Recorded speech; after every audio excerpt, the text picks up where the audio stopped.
Sometimes in our lives, gumugulo, di ba? Yung parang chaotic masyado yung buhay natin. Yung sobrang dami nangyayari, parang ayaw mo na. Parang hindi mo na maramdaman yung pag-ibig ng Diyos. Pero we should remember always that the love of God is like the ocean. Kung gaano kalalim, kung gaano kalawak ang karagatan, ganun din kalawak at kalalim ang pag-ibig ng Diyos sa atin. Yung tipong ayaw mo na, gusto mo nang umalis, pero sinasabi ng dagat, huwag kang aalis, dito ka lang. Nakuha natin. Kasi napangiti ako nung ni-reveal sa akin ng Lord John. Ganyan kita kamahal. Umaayaw ka na, pero hindi kita pinapakawalan. Yung alon, ayaw ko pakawalan eh. Malapit na ako dun sa sa dulo. Nandun na ako nakaupo na lang ako mismo sa pangpang Hindi pa ako makaalis. Yung iba, na sumusuko na sa pag-ibig ng Diyos, yung sumusuko na sa Lord, ayaw na nila. Malapit na sila sa edge, pero hindi pa rin sila makawala sa pag-ibig ng Diyos. Dahil ang sabi ng Diyos, no one can snatch them out of my hands. Hallelujah. Naiyak naman ako. Nakakabilib ang Panginoon sobra. Nakaka-bless kasi simula nung Sunday, wala na ni isa dito sa atin ang ang may gustong maunawaan. Lahat gusto nang umunawa. Simula nung Sunday, sana hanggang dulo, lahat tayo gustong umuunawa at hindi inuunawa. So praise the Lord. Galatians chapter 6 verse 8 to 9. Dito po tayo kukuha ng ating teksto ngayong gabi. Galatians chapter 6 verse 8 to 9. For the one who sows to his own flesh will from the flesh reap corruption. But the one who sows the Spirit will from the Spirit reap eternal life. And let us not grow weary of doing good, for in due season we will reap if we do not give up.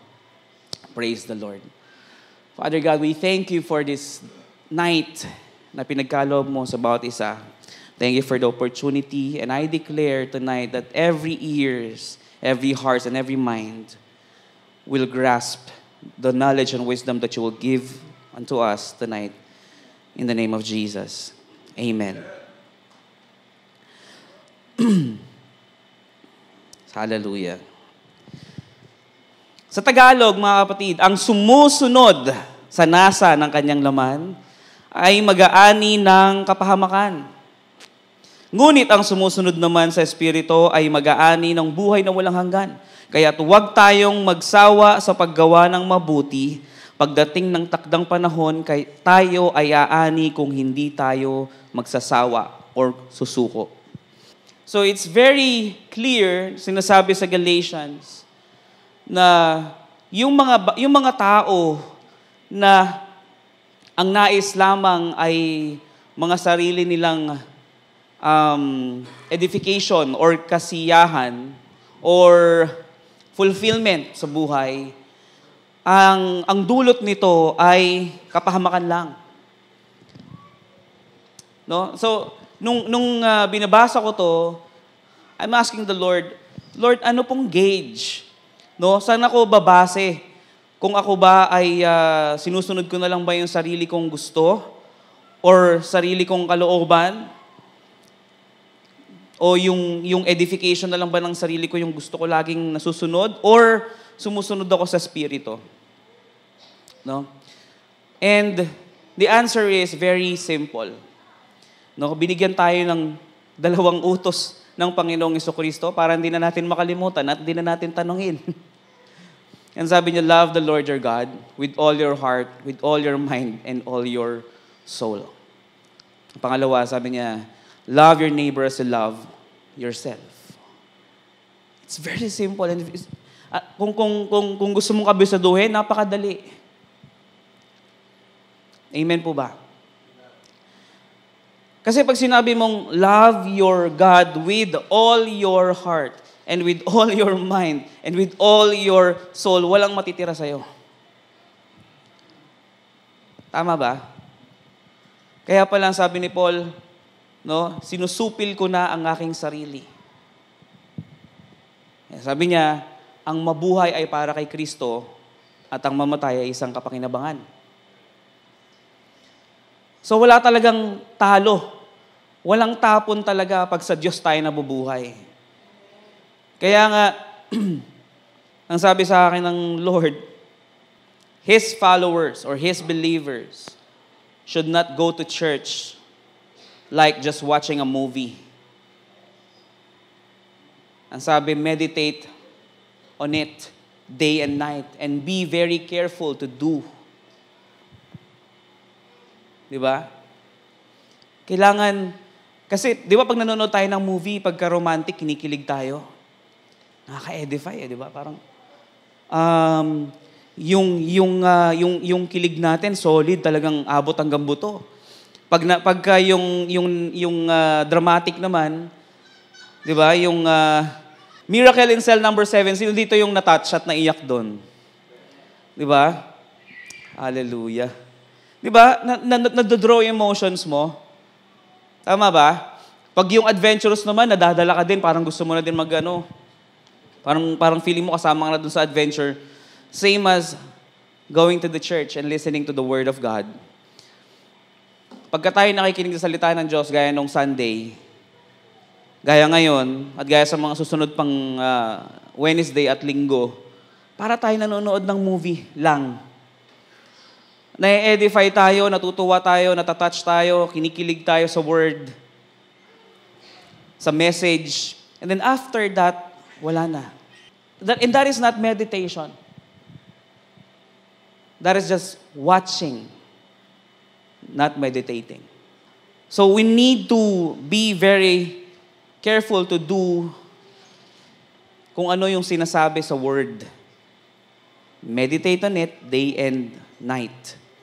So ngayon mga kapatid, ang title na pag-uusapan natin ay gawin ang dapat gawin at huwag kung wag. Amen? Wag kung wag. Alright.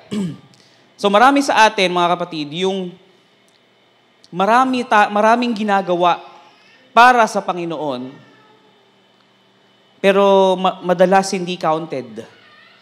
Do you believe that? Kasi, ang madalas nangyayari, we are doing good for the people, not for the Lord. Na dapat ang ginagawa natin, we do good to people for the Lord.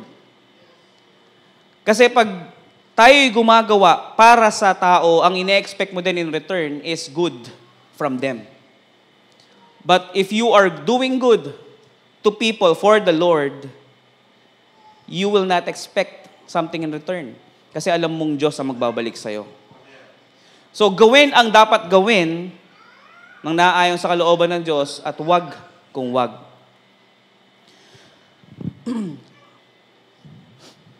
Marami sa atin yung may hinahabol na timeline. Tama? Marami naman sa atin yung nonchalant, wala lang, just go with the flow. No, yung nakasakay ka na sa UFO pero straight body bolja ka pa rin. Yung wala kang emosyon mula kung ano itsura mo nung sumakay ka hanggang matapos ganun pa rin itsura mo. Parang that's rare. It's very rare.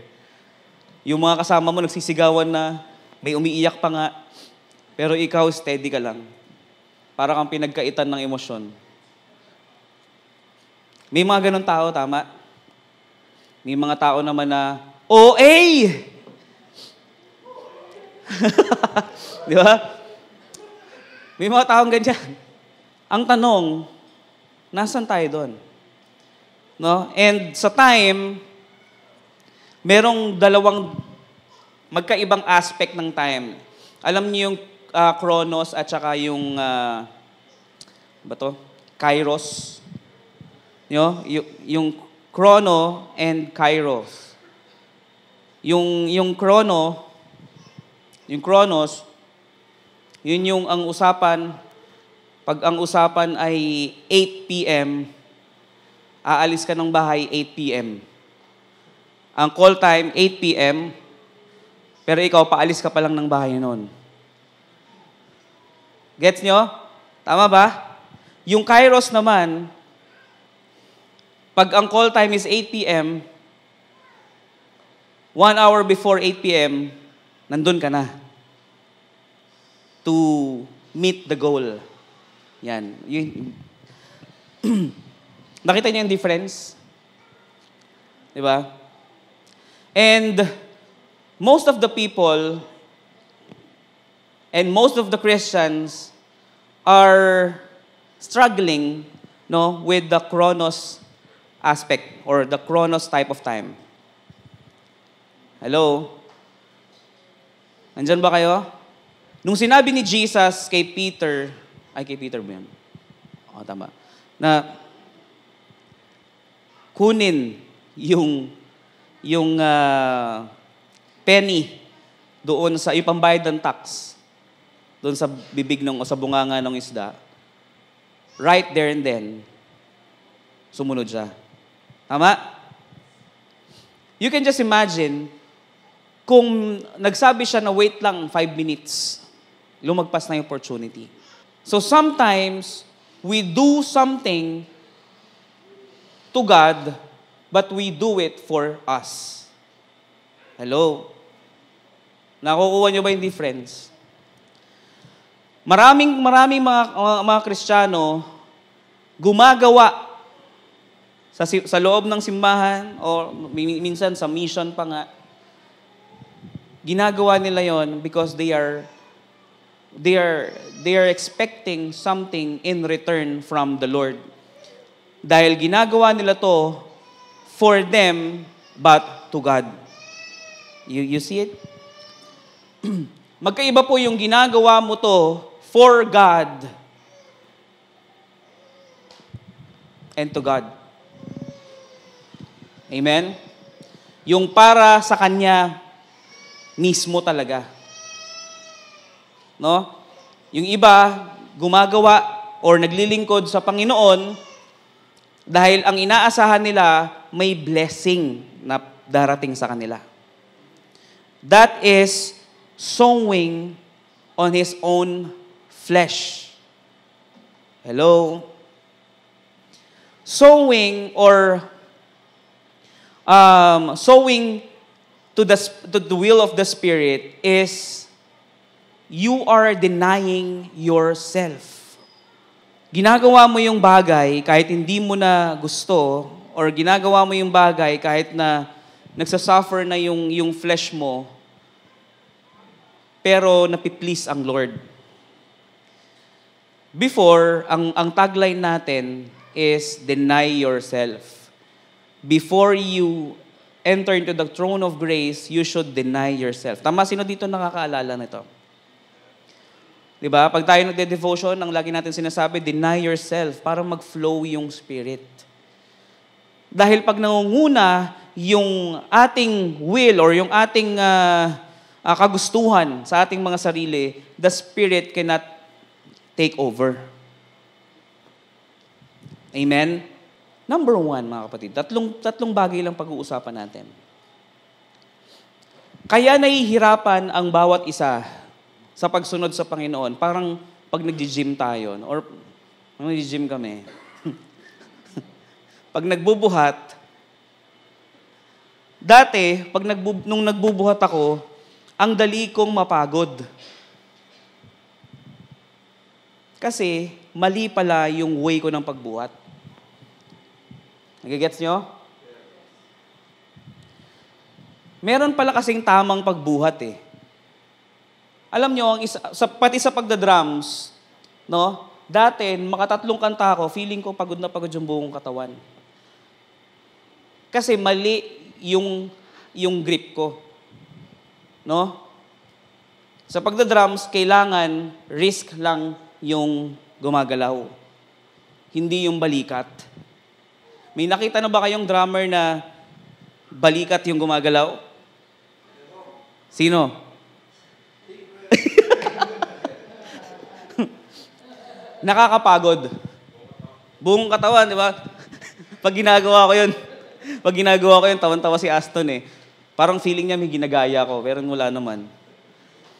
Dati, nung kami nasa JCRC pa, nung madalas kami mag-concert noon, pagtapos ng isang set list, ilang set yun? 4, di ba?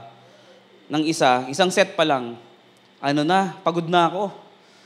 So, may nagturo sa akin nang sabi niya, risk lang kasi dapat. Ito lang. Dati kasi buo yan. Di ba? Nakakapagod. Paano pag 16 beats? Di ba ganyan pagka risk lang, yon. So, yun yung tamang paghawak. So,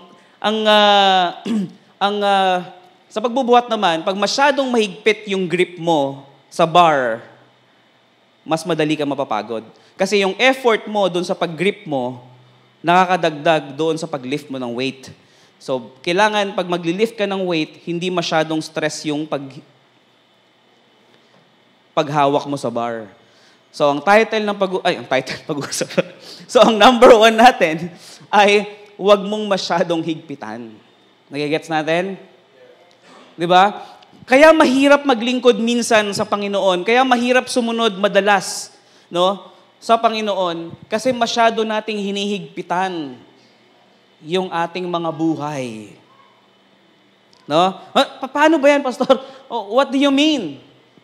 Alam niyo yung higpit ng kompetensya? Yung higpit ng comparison? Di ba? Yung higpit ng karera?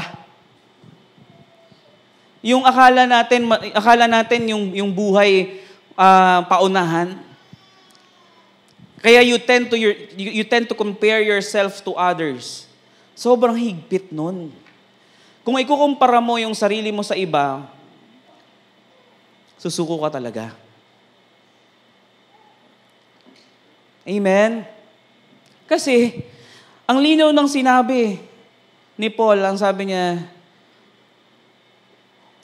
sundin mo, magtanim ka sa kalooban ng Espiritu, huwag sa sarili mo. Kasi pag tayo nagtatanim sa sarili natin, corruption talaga ang mangyayari. It will just corrupt your mind and your heart. Amen? Kasi biruin mo kung puro sa sarili natin ang gusto natin mangyari, yung fulfillment natin sa sarili natin, we will be blinded by the will of the Holy Spirit and God. Ang sabi ni Bishop James, di ba? Bago ka pa ipanganak, blessed ka na.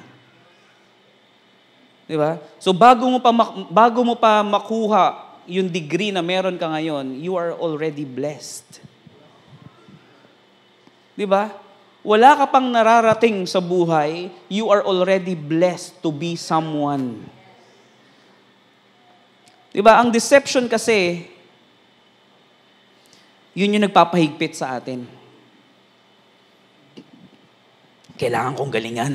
Kailangan kong doblehin yung aking yung effort ko para at least maabot ko yung pinapangarap ko, para at least maabutan ko yung kapitbahay namin. Para at least maabutan ko yung kasama namin sa yung lagi kong katabi sa church. Kailangan maabutan ko kung ano yung meron siya. The life of everyone is like season. Hindi pwedeng sabay-sabay tayo aangat sa life status. Pero pwedeng sabay-sabay tayo aangat sa spiritual status. Amen? Doon lang tayo pwede magkaroon ng things in common. At pagkakasabay-sabay, yun ay lumago spiritually. Amen? Lahat tayo may kanya-kanyang sitwasyon. Merong mahirap sa'yo na madali sa akin. Merong madali sa'yo pero mahirap sa akin. So wag tayong masisiraan ng loob pagka nakikita mo yung iba, ang daling nakaalis doon sa pinagdaanan mo. Nakaparehas ng pinagdaanan mo. Di ba? Kasi magkakaiba talaga tayo. But there's a purpose why we are all here. Kaya merong brethrens. Di ba? Kaya merong iron sharpens iron. Amen? Isipin mo kaya nga sabi, walang nabubuhay para sa sarili lamang. Kung ikaw lang sa sarili mo ang nabubuhay, wala kang ginagawang basihan, wala kang kapatid, spiritually, no? Pagka nagkaroon ka ng pagsubok na medyo mabigat, akala mo end of the life. No? Akala mo end of the line na. Di ba? Pero pagka nalaman mo, yung pinagdaanan mo, napagtagumpayan pala nung kapatid mo sa pananampalataya, may encourage ka na kung kaya niya, kaya ko rin. So, wag masyadong higpitan. Wag natin masyadong higpitan yung ating mga sarili. Kawawa tayo eh. 'Di ba? Kawawa pati mga nasa paligid mo. Pag masyado mo inihigpitan yung aspeto ng buhay natin. 'Di ba? This is very practical, no? 'Di ba? Practical pinag-uusapan natin. Wag mo tignan yung mga kabatch mo. Halimbawa, may sitwasyon ka, no, sa life. Nag-aaral ka, marami kang kasabay sa school, pero ikaw nag-stop ka. Kasi yun ang dikta ng sitwasyon ng buhay. It's okay. Napag-iiwanan ka na, so be it. Hindi po paunahan to. Meron nga mga 35 years old na, high school pa rin. Kasi doon lang sila nagkaroon ng chance mag-aral. Pero dahil gusto nila makatapos, pinipilit nila kahit mga 40 years old na sila makagraduate. Di ba? Kasi gusto nila yun eh. Di ba? Meron naman mga hindi na kinailangan graduate, pero nakuha nila yung goal nila sa buhay. Di ba? So magkakaiba talaga eh. Magkakaiba ng perspective ang tao. So, hindi natin pwede ikumpara yung perspective mo sa perspective ng ibang tao. Sabi ni Whitehair, nakalimutan ko na yung pangalan na ito. Sabi niya, nagrema sa akin yun eh. Kahit na parang wala lang. Sabi niya, there are always two sides of the coins. Sabi niya ganon. Laging merong two side yung coin. No? Na actually madalas nating naririnig yung number 6. Pagka magkatapat kayo, yung 6 na sa baba ninyo, yung isa ang tingin 9, yung isa ang tingin 6. Tama? Hindi laging parehas ng perspective ang mga tao. No?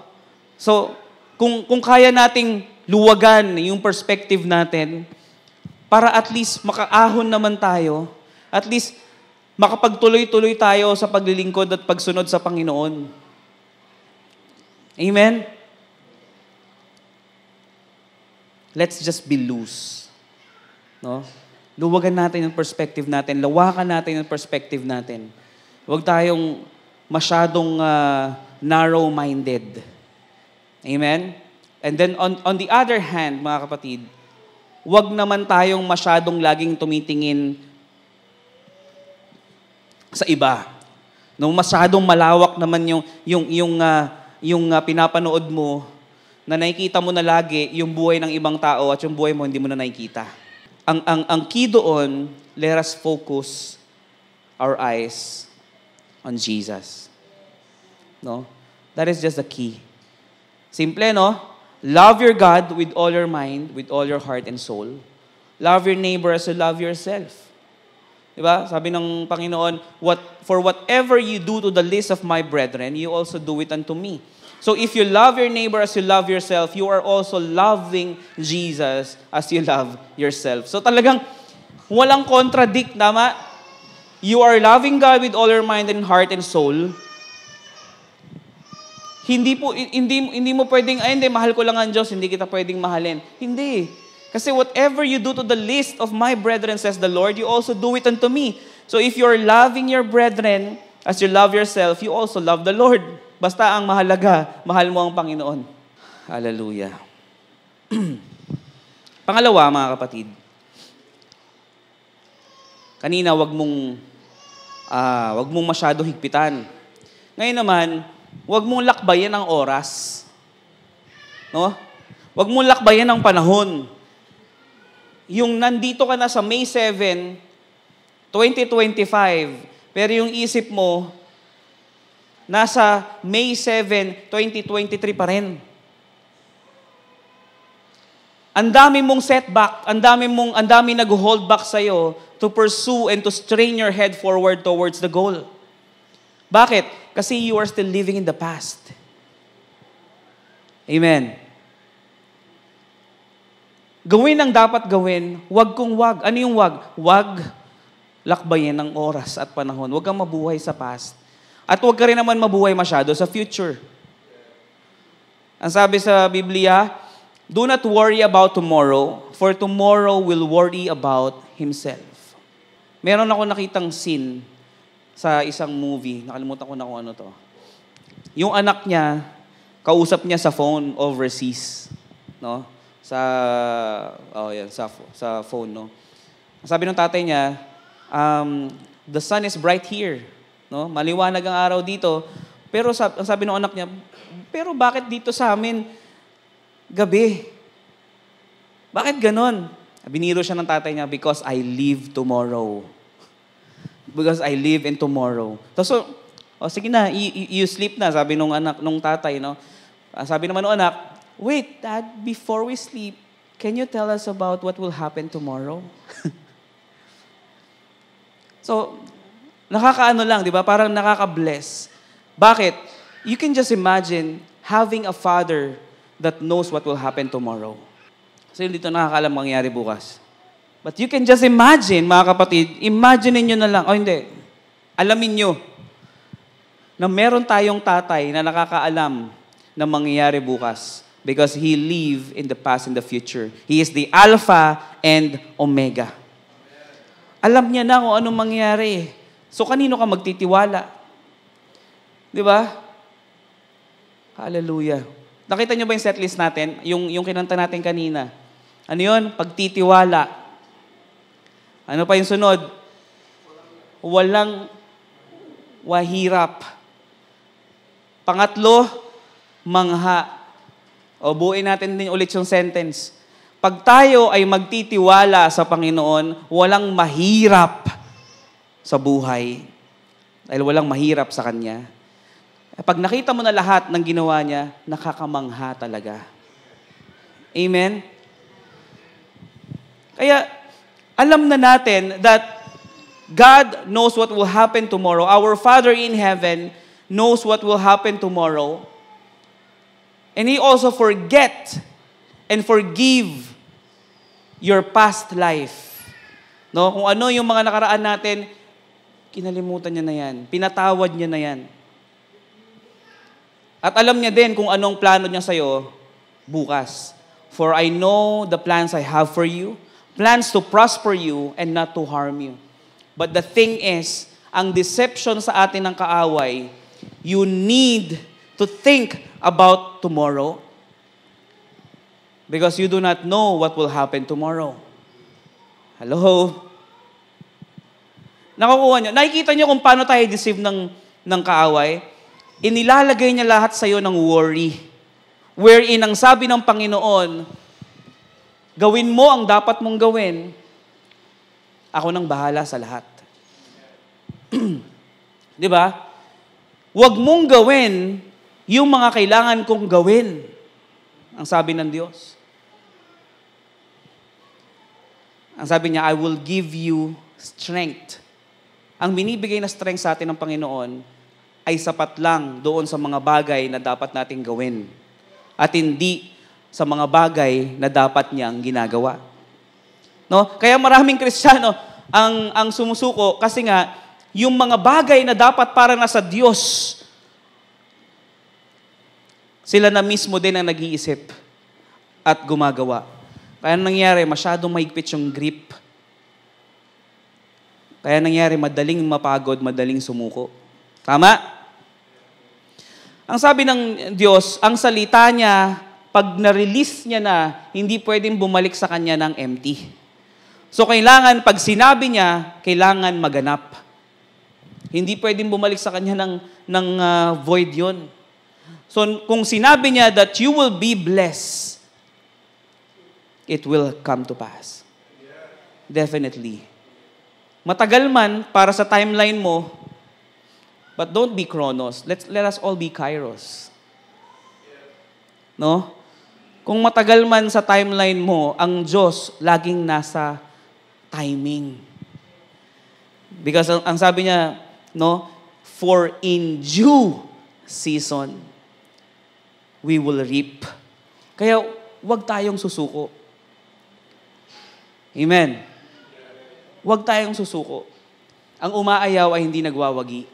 At ang nagwawagi ay hindi umaayaw. Nakita na ba kayo ng victorious or winner na sumuko? Kaya nga siya nakarating doon sa point ng buhay niya na yun kasi hindi siya sumuko eh. At nakakita na ba kayo ng loser na hindi sumusuko? Kaya nga siya loser eh. Kasi sumuko agad siya. Tama? Loser. Truly, mga kapatid, that we will reap what we sow. No? If you sow just in your flesh, talagang sarili mo lang lagi ang iniisip mo, sa sarili mong fulfillment ka nagtatanim, saan daw papunta yon? Corruption. No? It will just lead us to corruption. Let us not go weary in doing good. And doing good, hindi lahat ng good ay right. No? Meron tayong sa tingin natin tama, pero mali. Meron tayong sa tingin natin ay maganda, pero hindi. Amen. May mga tao na mukhang walang ginagawang masama, pero may ginagawang masama. At meron namang mga tao na mukhang may ginagawang masama, pero walang ginagawang masama. Tatlong tao to mga kapatid ha. At meron namang mga tao na may ginagawang masama, pero mukhang may ginagawang masama talaga. Meron namang apat pala. May mga tao namang mukhang walang ginagawang masama at wala talagang ginagawang masama. Nakuha nyo? Apat na klase ng tao. Yung mukhang walang ginagawang masama, pero may ginagawang masama. At yung mga mukhang may ginagawang masama, pero wala talagang ginagawang masama. Pili kayo kung nasan kayo ha. May mga taong may ginagawang masama at talagang mukha namang may ginagawang masama. At may mga taong walang ginagawang masama at talagang walang ginagawang masama. No? So, nasan tayo doon? Amen? Let us not grow weary. Huwag tayong mapagod gumawa ng mabuti. No? Yung iba sa atin, mukha lang may ginagawang mabuti, pero sa totoong buhay, ay hindi naman ako nakikita ni pastor eh. Sa totoong buhay, pag nasa bahay na, wala talagang ginagawang mabuti. Pag nasa simbahan, mukhang may ginagawang mabuti. Hello? Bato-bato sa langit ang tamaan sa pool. May mga tao naman na akala mo nonchalant lang, pero pagdating sa bahay, sobrang sipag pala. May mga tao naman na mukhang nakikinig, panay ang tango, pero wala talagang nakukuha. Wala talagang natututunan. Diba? Yung mga tao, ang lalakas mag-amen, yes, praise the Lord. Pero makita mo ang lifestyle, wala. Amen, di ba? Isang pitik lang ng sitwasyon, nagpapahinga agad from the Lord. Yung mga mahal nga natin sa buhay, ginagawa nating pahinga. Pero ang Diyos hindi natin magawang pahinga.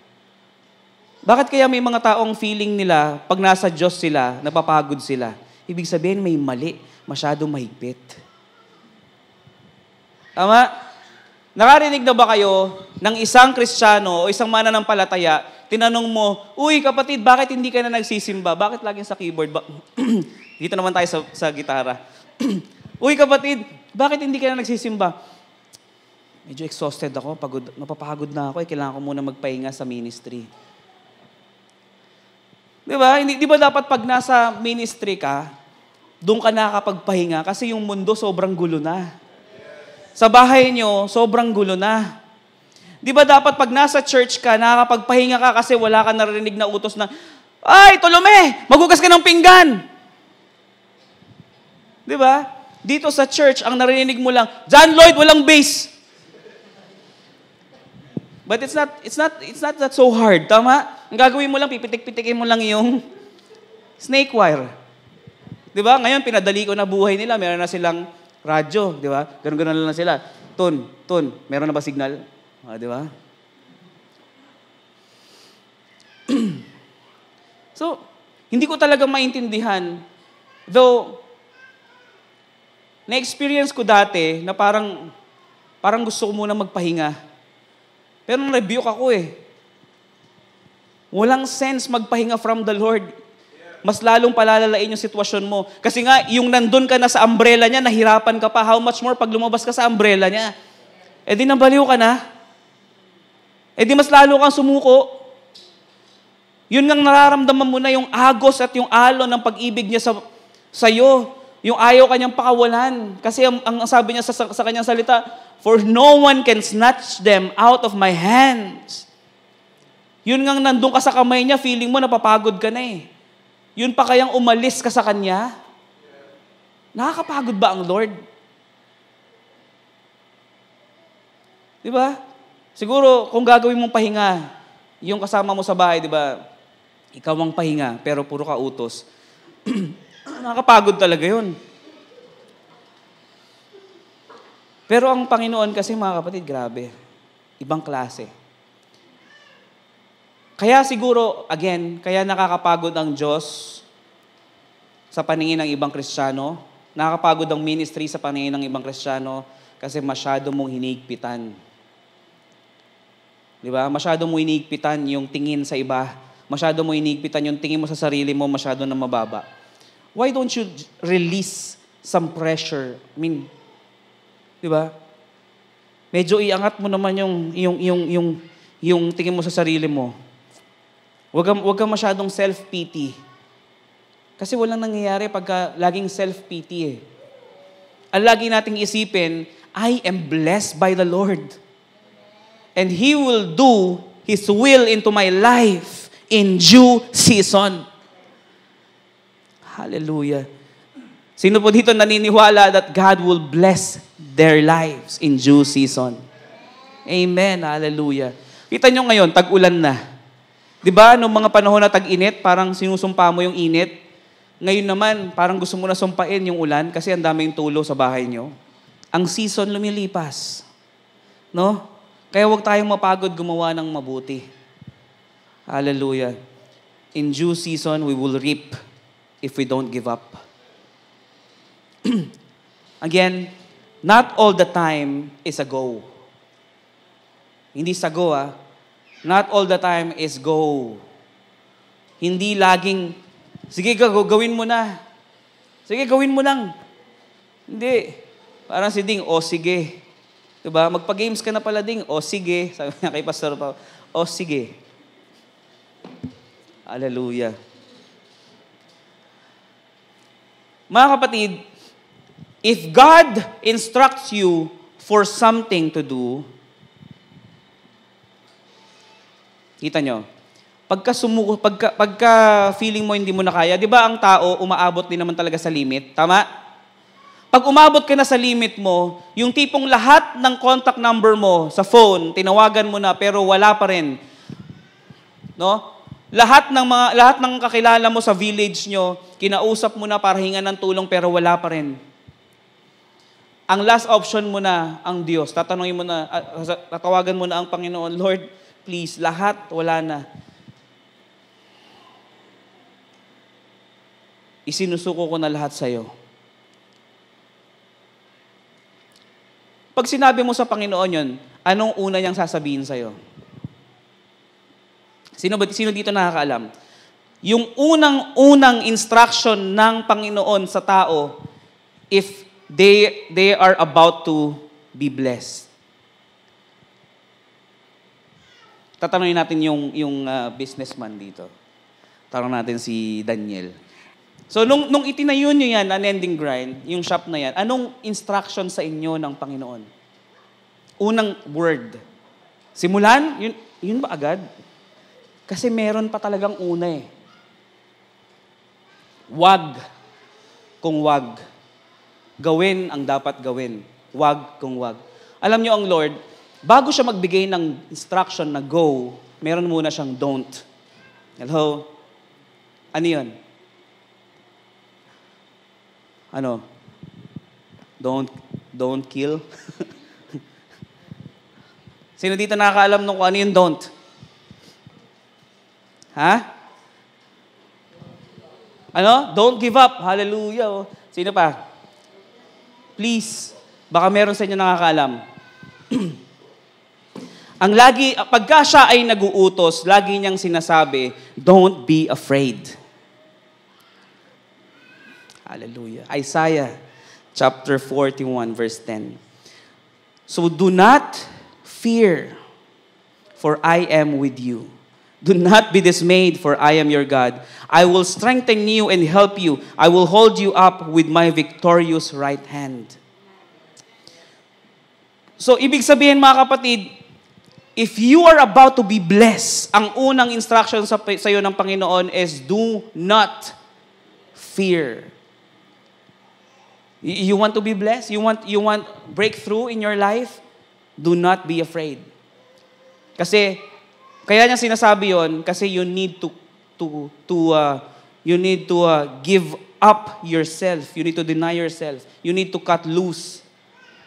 No? Nakuha natin? Kailangan mong bitawan yung sarili mong knowledge, yung sarili mong perception. Kailangan mong bitawan yung own understanding mo. Do not lean on your own understanding. Di ba? Trust in the Lord with all your heart, with all your mind. Do not lean on your own understanding. Nakikita niyo, nakakukuha niyo ba yung gustong iparating ng Diyos sa atin ngayong gabi? Nung sinabi niya na do not fear, yun talaga lagyang sinasabi pagka meron siyang ipapagawa sa atin. Bakit? That is a word of confidence. Confidence ang Panginoon kasi alam niya na natapos niya na yon bago niya pa ipagawa sa'yo. Ang gagawin mo na lang is to trace. Alam mo yun, to fulfill the traces. Di ba? Naiguhit niya na yon. May mga dots na yon eh. Ititrace mo na lang eh. Tama? Nakuha nyo? Yung mga drawing books na meron ng traces yon. Akala mo ang galing na nag-drawing, pero yun pala, meron ng guide yung book. Di ba? Akala mo ang galing nung taong na naging successful sa business, yung pala, God already did it. God already prepared something for them. Ang ginawa nila, hindi lang sila natakot at nagtiwala lang sila sa Panginoon. Alam mo, doing a business is risk. It is a risk. Tama? Pero somehow, may principle talaga ang Diyos no? If you will fully trust God, you should not be afraid. Pero kailangan mong gawin yan pag meron ng go signal ng Diyos. Mahirap yung sarili nating karunungan lang. Alam mo, may kilala ako lahat na ng business, lahat na ng trabaho, pinasok. Nagkaroon na ng tour agency. Una teacher, nagpulis, una tour guide, di ba? Tour guide muna, tas nagpulis, nag-teacher, malapit na maging principal, binitawan yung pagti-teacher, nagpulis. Ngayon, during nagpupulis, gumawa ng tour agency, at saka marami pang business na ginawa. No? Alam mo, parang siguro kung ako yung mapapagod na lang ako Kasi ang dami ko nang ginawa pero parang wala pa rin success. Bakit? Kasi hindi lahat ng ginagawa natin sa tingin natin magiging successful tayo ay tama. Hindi ka parehas ng ginawa kay Fresi yung gagawin sa buhay ko. Merong ibang way ang Diyos to bless me. Hallelujah. May ibang way ang Diyos to bless AJ. May ibang way ang Diyos to bless Edison. You just need to see how God moves, to see how God works. Because God is at work really, mga kapatid. Sa mga oras na ito, He's preparing something for us. He's preparing something for you. Ang problema, we are just deceived by the enemy na kailangan mong gawin ang mga bagay na to para maging successful ka. Yun yung sinasabi niya eh. Bakit? Para mapagod ka. Para sumuko ka. Alam mo mga kapatid, pagka hindi ka na sumusunod sa Panginoon, hindi ka napapakailaman ng demonyo. Totoo yun eh. Yung sinabi ni Bishop, ang mga iniistorbo ng mga ni Satan, na wala na talaga siyang pangalan eh. Ang mga iniistorbo niya ay yung mga sumusunod sa Panginoon. Di ba? Pero yung mga hindi na nananampalataya sa Panginoon, yung mga ginagawa na lang nila kung anong gusto nila, pansinin niyo, wala na silang problema. Di ba? Anong sabi ng Lord? Take heart, for I have overcome the world. Di ba? In this world, you will have so many trials. Talagang magkakaroon tayo ng maraming pagsubok dito. But take heart, for I have overcome the world. Amen? At ang sabi niya, so do not be afraid, also do not fear, for I am with you. God is with us. Amen? Pag tayo nagtiwala sa Kanya, walang mahirap sa Kanya. Kung ang sarili niyang, kung ang buhay ng Kanyang anak ibinigay niya sa atin, ano pa ang hindi niya kayang ibigay sa atin? Kaya makikita mo na lang, isang araw mamamangha ka na lang talaga sa kapangyarihan ng Panginoon. Kung aalaw natin siya, kung papayagan natin siyang kumilos sa buhay natin. Maraming Kristiyano hindi pinapayagan ng Diyos kumilos sa buhay nila. Kasi ang nasusunod, sarili nila ng diskarte. Alam mo, nasa point na ako ng buhay ko ngayon na magtitiwala na lang ako sa gagawin ng Diyos sa buhay namin. And dati kasi, parang medyo pressure. Alam mo yung peer pressure? Dati meron pa akong peer pressure eh. Kasi yung mga kumpare ko, mga big time. So parang may peer pressure ako na parang napag-iiwanan ako ah. Pero ngayon, wala na. Kung ano yung meron ka ngayon, sabi, for the remnant of His people, God will bless your remnant. Kung ano yung natira sa'yo, He will bless you from there. Hallelujah. Kaya ngayon, hindi na ako, mga kapatid, I will just want to encourage you, or gusto kong ibigay sa inyo to. Meron kasi ako naging sitwasyon, at pagka ganoon ako before, ang initial reaction ko is to sell. To sell big time. Benta ko yung sasakyan ko para meron muna kaming panggalaw ngayon. Pero nung naintindihan ko yung season, kung ibebenta ko to, at pag bless kami ulit ng Lord, may hirapan na naman ako maghanap ng matino. Nagigets nyo? Parang, kung meron kang bank account ngayon, at naubusan ng laman, huwag mo munang isara. Bakit? Kasi hindi naman habang buhay walang laman yon. Magkakaroon pa rin ng laman yon. Ba't mo isasara? Di pagka nagkaroon ka ulit ng pera, abala na naman yon dahil magbubukas ka na naman ng bago, another documentation na naman. Nakuha natin? So kung ano yung meron ako ngayon, I'll just be faithful to God. Napangalagaan kung ano yung meron ako ngayon kasi God will bless me from there. Amen?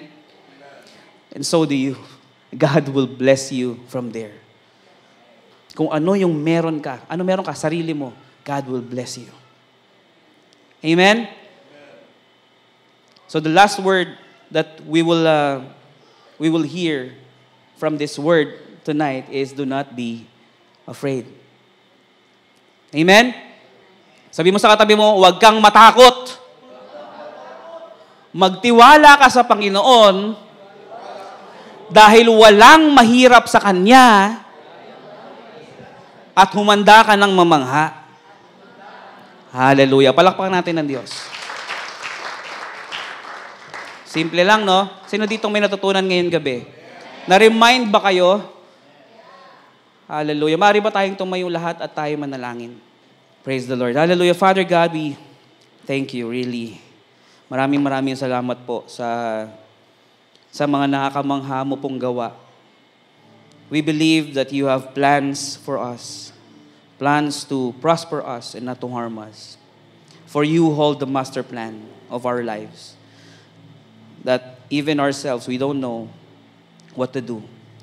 Hindi namin alam kung anong mangyari in the future. Only you know what will happen. So, sa inyo kami magtitiwala, O Diyos. Ipagkakatiwala namin sa inyo po lahat ng meron kami at ang buong buhay namin ay sa inyo namin pinagkakatiwala. Kayo na pong bahala. Let your will be done in our lives. In the name of Jesus. Amen. Amen.